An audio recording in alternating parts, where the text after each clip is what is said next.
नमस्कार दोस्तों। आज आप लोगों को मैं एक फ़िलिस्तीनी कहानी सुनाने वाली हूँ। तलत सकैरिक फ़िलिस्तीन की एक नामवर लेखिका हैं और इज़राइल के साथ फ़िलिस्तीन किस तरह से अपनी भूमि रक्षा के लिए बरसों से संघर्ष करता रहा है, ये दुनिया के सामने खुली हुई बात है।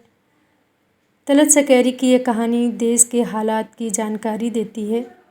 फ़िलिस्तीन के हालात की वजह से लेखिका के बारे में अधिक विवरण ज्ञात नहीं है। फ़िलिस्तीन का कल्चर काफ़ी कुछ भारत के निकट है। इस बात को आप नारंगी की खुशबू में पाएंगे। उर्दू से हिंदी में यह कहानी पाठकों के लिए खास सौगात है। तो सुनिए तलत सकैरिक द्वारा लिखी कहानी नारंगी की खुशबू। कोई नहीं हिसाब लगा पा रहा था कि उसकी बची हुई सांसों का, और ना ही समझ पा रहा था उन आंसुओं को जो लगातार उसकी आंखों से बहगालों पर फैल रहे थे। सिर्फ अब्दुल खैर स्वयं महसूस कर रहे थे कि अब उसकी ज़िंदगी के कुछ ही पल बचे हैं, जबकि डॉक्टरों ने उसकी पत्नी को आश्वासन दे रखा था कि वह जल्द ही ठीक हो जाएगा।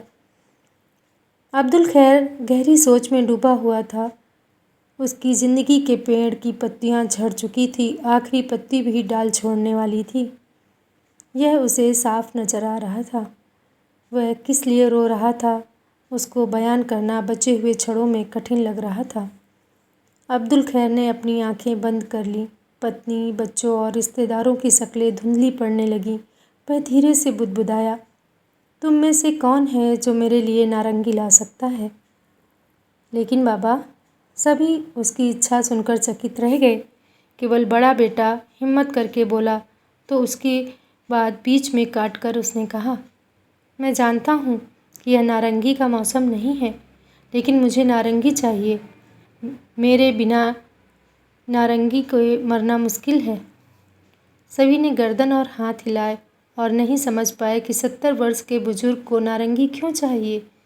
उसकी बीबी उम्मुल खैर ने मन ही मन सोचा कि पति मरने से पहले कुछ खास बात कहना चाहता है शायद, जो वह पति के चेहरे पर झुककर धीरे से पूछने लगी, तुम कुछ कहना चाहते हो?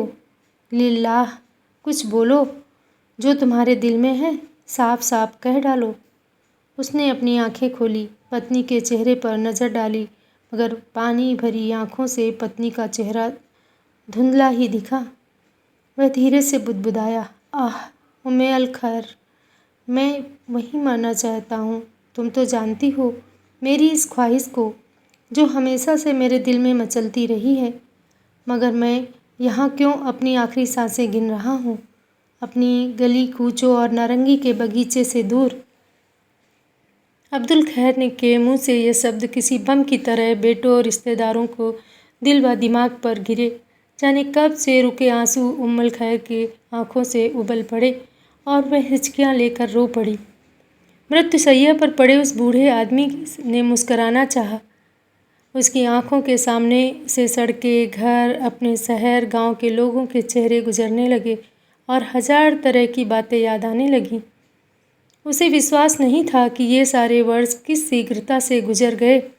उसने अपनी प्रिय सड़क पर खुद को मटर गश्ती करते देखा। संध्या गीत में उसने विशेष महक की महसूस किया था।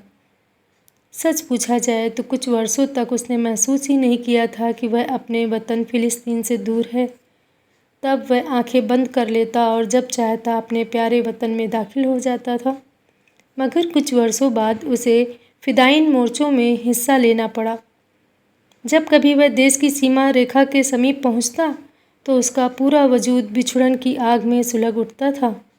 उसका मन करता था कि वह मौत को गले लगा ले, ताकि इसी बहाने से वह अपनी सरजमीन का स्पर्श कर सकता है। वह अक्सर यह वाक्य दोहराता रहता था कि फ़िलिस्तीन से दूर मरना तो 2 बार मरने के बराबर है।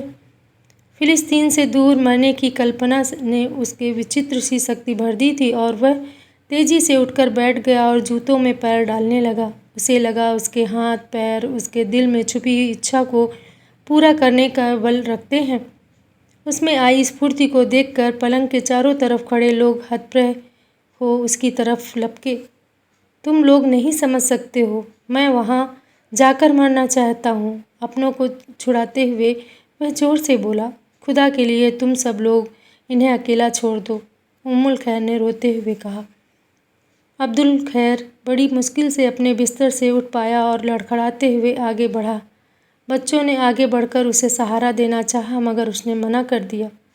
उसने डगमगाते कदमों से आगे बढ़ दरवाज़ा खोला और लंबी सांस खींचकर किसी बच्चों की तरह खुशी से चीखा, खुदा की कसम, मैंने नारंगी की खुशबू को महसूस किया है।